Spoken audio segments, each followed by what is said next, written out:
You're listening to Do That Well with your hosts, Brenda Brown and Karen Thrall, a podcast about real experiences and how to turn them into life lessons. Unscripted, honest, funny, genuine, and passionate. A series of conversations where we explore every aspect of human interaction and provoke each other to do life well. And today, on Do That Well, we are going to talk about Chinese New Year. Yay.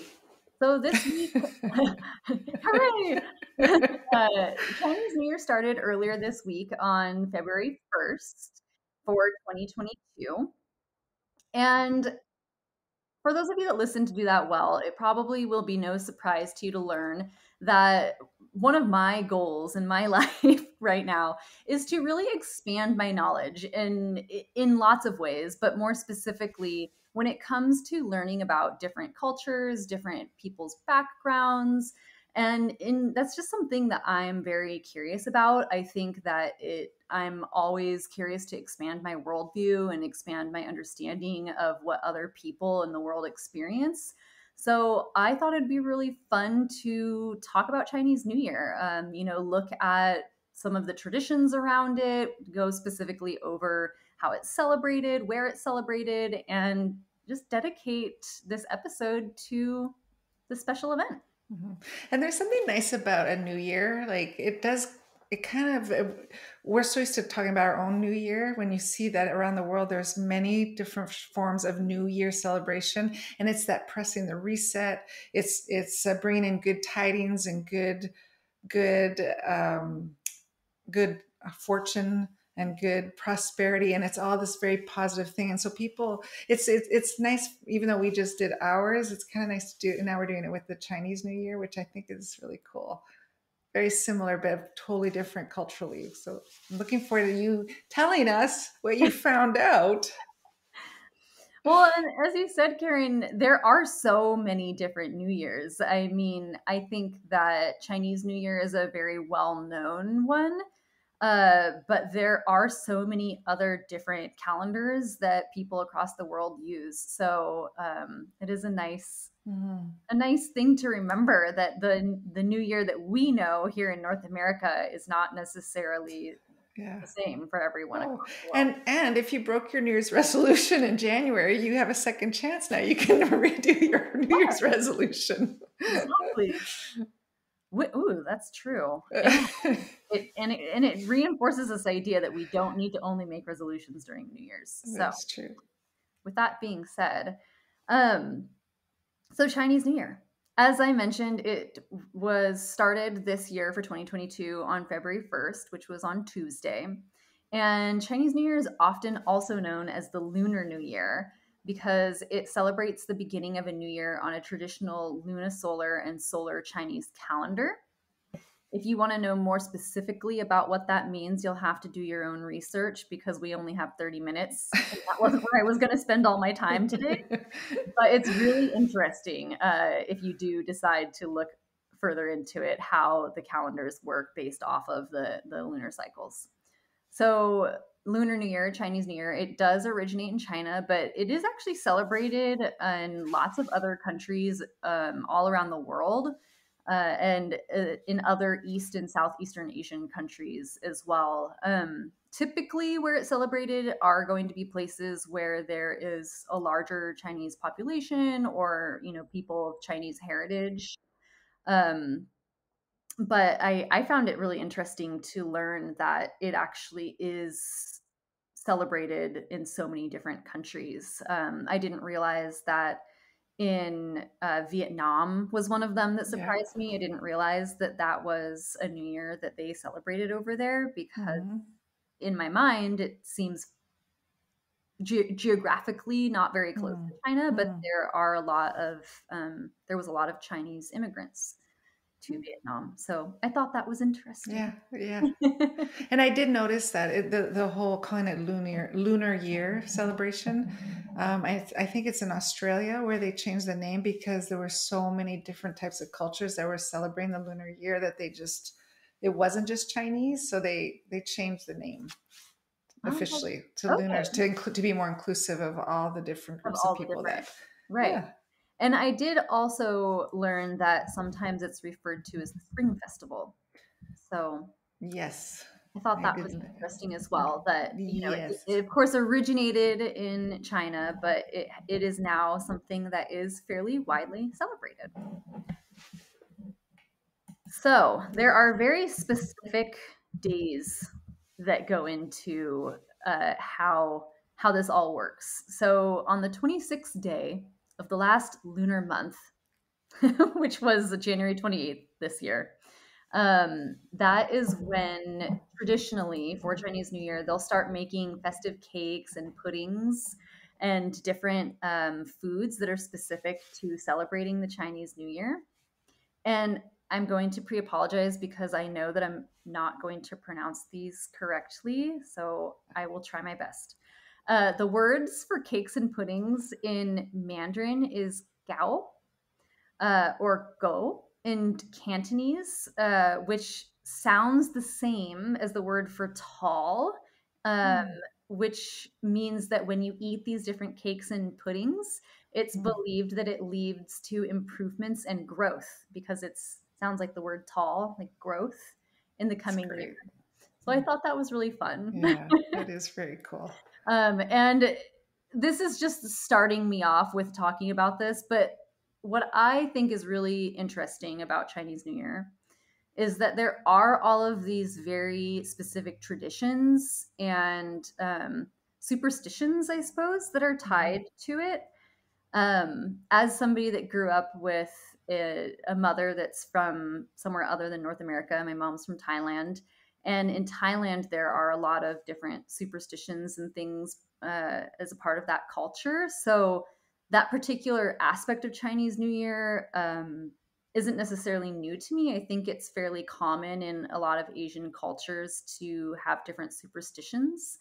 But I do think it's something that's really unique. And as somebody that was raised and grew up in North America, um, I don't think that it's as common for people Mhm. in North America to grow up with different superstitions or traditions in this way. So I find Mhm. that really fascinating, and I think it's really cool. Yeah, because they have, it's almost like the superstitions are a tradition. Right. They're part of tradition, and we have superstitions that are, like don't walk under a ladder, and Yeah. don't open your umbrella in the house, and don't Right. step on a That's crack, the and fact. Right. but we don't have like we're just, yeah, but I do know, like, and a lot of athletes have superstitions about the way they dress when they're playing their game. Like if they have a Right. winning jersey or a winning pair of shorts or a winning pair of pants, that they actually wear those constantly because it becomes good luck. And I think that's what's cool about the Lunar New Year or the Chinese New Year is that any superstition they have is all only for prosperity and positive. Their superstitions are all about growth, prosperity, good fortune, good things happening to you. And so, like, again, like we don't go under an umbrella. I mean, we don't walk under a ladder, don't put down, like ours tend to be a little more negative, and Right. I Right. noticed their superstitions were very empowering and very positive, almost like blessings, like, Mhm. so I thought that was cool. And I really actually like that you just brought that up, Karen, the different superstitions that we have here, because what I think is also unique and really cool about what I was reading, at least about Chinese New Year, is that a lot of these superstitions or traditions tend to be tied to words and the way they sound. So, for instance, we were just talking about these Yeah. cakes and puddings Yeah. because the word sounds the same as a different word for tall. So Yeah. then that represents this prosperity. Whereas I think with some of our superstitions, like don't step on the crack, you'll break your mother's back. Like, what does that mean? Where does that come Yeah. from? Yeah. But Um, think about that too. Wouldn't we be the same if pizza also sounded like prosperity? Hey, eat pizza, and we think, oh, I know why you want me to eat pizza, because prosperity is also pizza. right. It would make sense, right? Like their words of food have this connection with things that are really good, like good fortune for you. So it's kind of cool. We don't really have that. No, I thought that was just really unique Yeah. and fascinating, Yeah. and I just enjoyed that tidbit. Yes. Yes. So another traditional thing that will happen in the lead up to Chinese New Year, mind you. So right now we're still just talking about the 26th day of the last lunar month. Uh, but the 28th day, if we fast forward a couple days, it's very customary for there to be a very large house cleanup. And the idea of that is that you are ridding your home of any bad luck that's accumulated over the past year. So I really liked that as well. Mm-hmm. This idea of it's like the spring clean or something, but Yeah, I yeah, like it's so tied to, like you were saying, Karen, it's so tied to like, well, we're going to get rid of that bad luck so we can welcome in yeah. like new growth and new prosperity. Mm-hmm, And mm-hmm. so again, just this idea that it really has this meaning behind it, I think is so cool. Mm-hmm.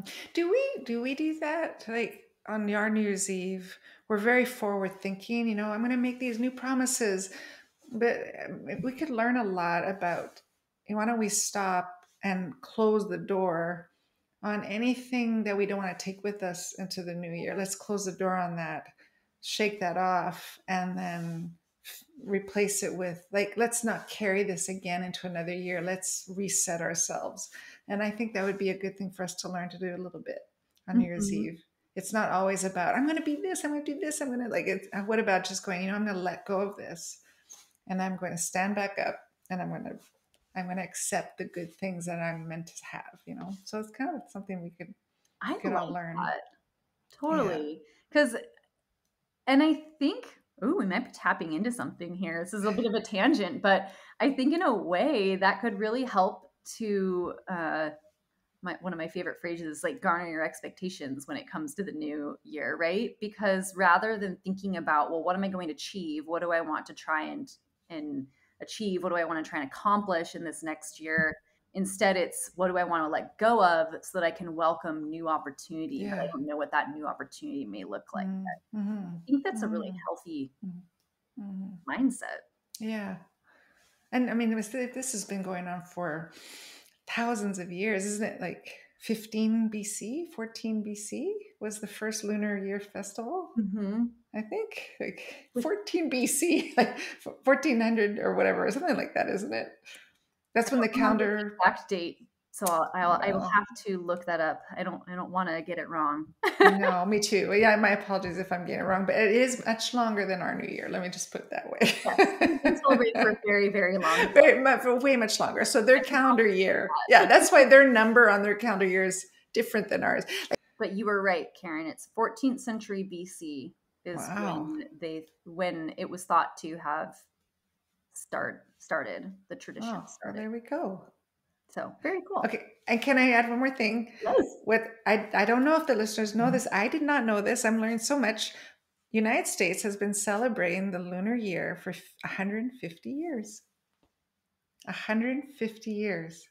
Which It is is really very much part of our American culture. Isn't Mhm. that the cool? 150 years of celebrating the lunar year. Strongly in San Francisco and strongly in New York City. And Mhm. California actually put into place as a holiday. So it's actually an official holiday in California, which is really cool. But who knew? It's been part of our culture, and we've been talking about that. And it's also, I mean, our whole month of February, we're going to be enjoying looking at the last 100 years, right? But so there we go. No, and that is it's a nice reminder that it has been around that long, that we've been celebrating it here in North America. I know that behind the scenes, Karen, you and I have talked a bit about just how much history of there is in America of Chinese immigrants and how a lot of people are not aware of it. So that might be for a different episode. You'll have to stay tuned to find out. Uh, Yeah.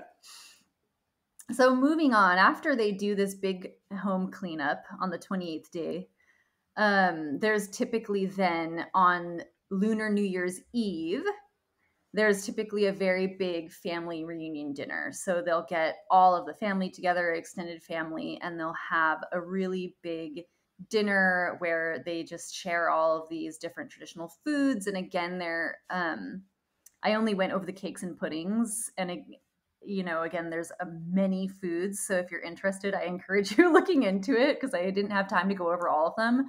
But there's all these different foods that will be eaten during this time, and they each represent something different when it has to, as far as what benefits will be had. So whether that's, that this is supposed to bring you wealth or this is supposed to bring you love or whatever it may be. But there's all of these different foods and they all have different meanings, which is really cool. And then the first day of Chinese New Year is when the new moon appears. And that is always going to be sometime between January 21st and February 20th. And the actual festivities of Chinese New Year go for 15 days. So it starts with the first day, and then there's 15 days. And on the 15th day, it is called the Lantern Festival. So it's a very, which is beautiful. Sneezing. But it is a really long period of time that they are celebrating. Mm-hmm. And did you know they have the most fireworks globally? Like the Lunar Year, their fireworks festival is the largest one in the world. I didn't realize that, actually. Yeah. I didn't come across that. So if you think about it, if they have the largest fireworks in the world, can you imagine their lantern, releasing the lanterns? That would be amazing from space. Imagine seeing that happen. I don't know if I guess you could, but that would be pretty spectacular. It sounds really beautiful. Yeah. Put that on the bucket list, something to see someday. So that's more or less the basic cadence, so to speak, of how Chinese New Year unfolds. And I wanted to talk a little bit about some of these superstitions because I think they're really interesting. That was the part that I was personally most drawn to. So I guess that's why we're spending a lot of time on these. Yeah. I just thought it was so cool. So another one that I thought was really interesting, and I didn't realize this until it was too late, so I made this mistake. You are not supposed to wash or cut your hair on the first day of Chinese New Year. Because the Chinese character for hair is the first character in the word for prosper. So if you wash or cut your hair, it's seen as you washing away your fortune, which I thought was really interesting. In general, I feel like in different cultures, there's a lot when it comes to hair.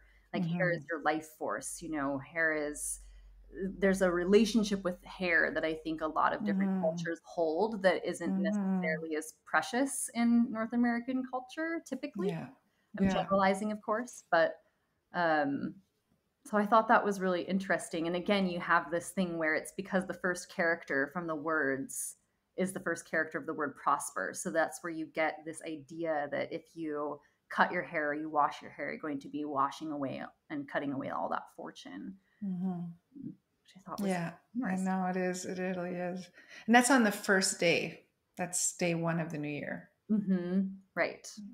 After that, you can wash your hair. Another one that I thought was really interesting is that you should avoid purchasing footwear for the entire lunar month, as the term for shoes sounds like losing and sighing in Cantonese. So again, you're not supposed to purchase it because it sounds like, a negative connotation is the word shoes. Sounds like losing. Anyhow, some things that you should do though, and I'm sure you've noticed this if you're anywhere where you've been Chinese New Year, is wear red and incorporate red in your decorations. It's associated with luck and prosperity. So you'll often see people wear red. You'll see them decorate with these different ornate red like paper cutouts. I can't remember. And banners. Banners, lighting like red firecrackers in doorways is often done on Chinese New Year as well. And this is all for good luck and prosperity. And there's those little red envelopes. Yes. That they give, and they put money in it or gifts. I think it's money most of the time. And that's for children, and mainly for children, but we're all a child at heart. So I say yes. So I thought that was cute. And I don't think you can be too old to I think so too. So I thought that was really cool too. And then the last part that I wanted to quickly talk about with Chinese New Year. This is just a basic overview for all of you. This might be news, it might not be. But the Chinese New Year is associated with a zodiac calendar. Yeah. So there's a Yeah. 12-year Chinese zodiac calendar cycle, and it's represented by 12 different animals, and these are the Chinese zodiac signs. So every year there's a different animal that represents that year. This year it is the year of the tiger. But there's also a complex sexagenary cycle that's made up of 10 heavenly stems and 12 earthly branches that give an element to the year. So this particular year, 2022, is the year of Ren Yin. So it's the 39th element of the Chinese sexagenary cycle. So the tiger yin is paired with the heavenly stem Ren, which is water. So it's the year of the water tiger, which is that, Yeah. it's just kind of fun. And then of course there's different meaning that comes along with that. And I won't go too heavy into it because again, it's another one of those things where there's tons of information. And if you're curious, I highly encourage you to look into it because it's fascinating. But there are some different things, much like the zodiac that most people are familiar with. So, Scorpio, Aries, Leo, Right. that sort of thing. There is we'll say horoscope for lack of a better word, but there is a prediction that comes along with it being the water tiger year. So that has to do with your actual birth chart. So what year you were born in and your particular birth chart is going to affect how this water tiger year would play out for you as an individual. But as a more overarching for everybody, generally, the Water Tiger Year represents strength in the arts, technology, and design sector. So if you were someone that is in one of those lines of work, then you might find that you have a more prosperous year. Oh. The other thing I've noticed too, tell me if I'm getting this right. It also symbolizes bravery, wisdom, and strength. Did you get that too? Mm-hmm. Yes. Okay. Yeah. So you got the water tiger, I think is what you said. Yes, water tiger. And then along with that, the characters of bravery, wisdom, and strength. So where do you need to be brave? And where are you seeking wisdom? And where would you like to make wiser choices for your life? And where have you lost some of your strength? Where do you find yourself maybe a little depleted and you think, you know what, I need to build back my strength. This is the year, so that's kind of cool. Those are really strong words that we can put into action for our lives. Yeah, agreed. I like that.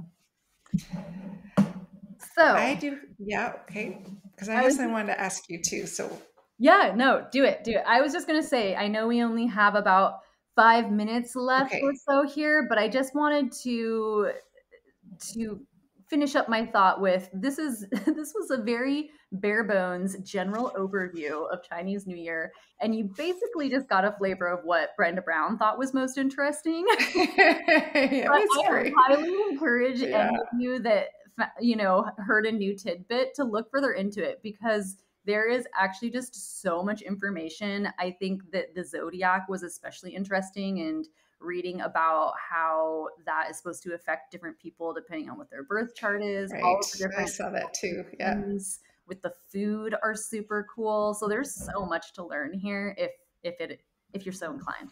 Yeah. With that being said, take it away, Karen. Okay, well, I just thought it was really cool that California sees it as a state holiday. It happened in 2018 when it became an official state holiday. So I thought that was really cool.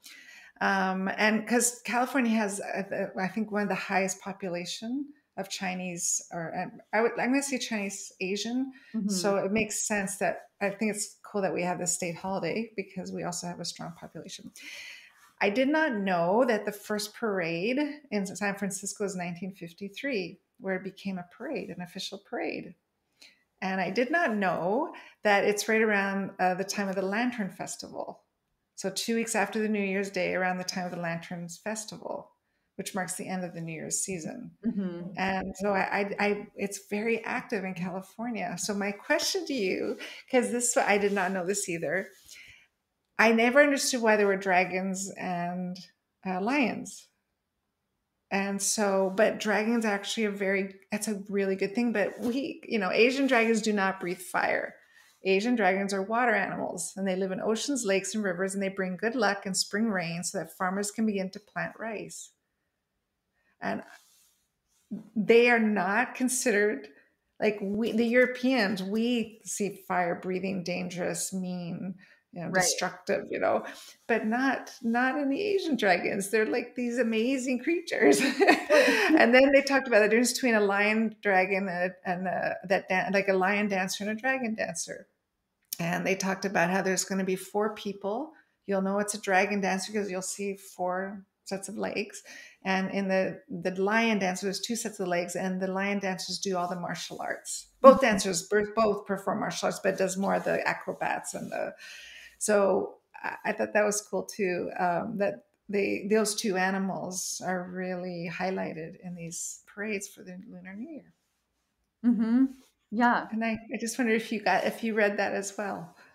I did come across that. Yes. And I agree. I find it interesting how the dragons symbolically is so different in those cultures. And it actually did also make me think about the colors, the color white and the color red, I suppose. But, the color white in Western culture traditionally is like a sign of purity, right? And it's a sign of, I don't know, it's lightness, and it's typically associated with what's the word I'm looking for? I don't know, like angelic figures and things like that. Yeah, that makes sense. Yeah. But in a lot of Asian cultures, it actually is representative of death. White is. Yes. In certain Asian cultures. I did not know that. So it just got my wheels turning when I read about that, about how depending on where you're born geographically in the world, it really does influence your, the way that you're going to interact with the world and the way that you're going to view things. Because something as simple as a color could represent death, or it could represent, light and purity.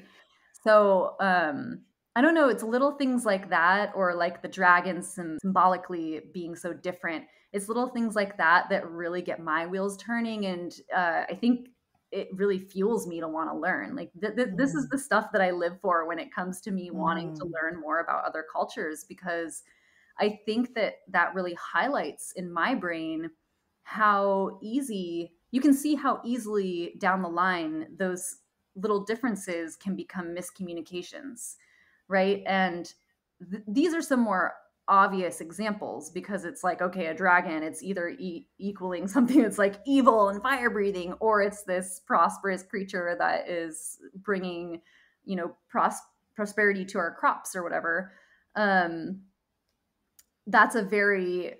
Those are very different things, but I think that same idea trickles down into smaller ways in which we live our lives. And so when I see those bigger differences, it gets my wheels turning and thinking about how that can trickle down in these small things. And then you start to see where, when you have worldviews that are different from others, it can lead to miscommunication or othering or things like that, when you're not being mindful of the fact that this person across from you has just an entirely different way that they've been raised to look at life. Yeah. Yes. That's such and that's a great way to end this podcast, because I love it. I think that it's the thing. Like, what I liked about our episode today is I learned a lot about something I knew nothing of. And it's like, and when you said, hey, let's do the Chinese New Year, I was like, yes, let's do the Chinese New Year. I know nothing about it. I've never taken the time to even celebrate, like, just so I feel like we're raising our glass today. to the Asian community at large, all over the world, and Happy New Year, and wishing you all good prosperity, good fortune, good health, and strength, and bravery, and the people with careers in the like the technology area and things like that. We raise our glass to you, and hope that you have a very, very successful year. Yes. That's, I think it's wonderful. And hopefully you got some fun surprises in red Yeah, envelopes. yeah, yeah. Alrighty, So with that, this is our episode on this Chinese is New it. Year, and we will Awesome. be back next week, and we'll be talking about Black History Month, which also happens to be this month, the month of I February. know, so excited. Got some good topics. Yeah. Stay tuned. Thanks. Bye.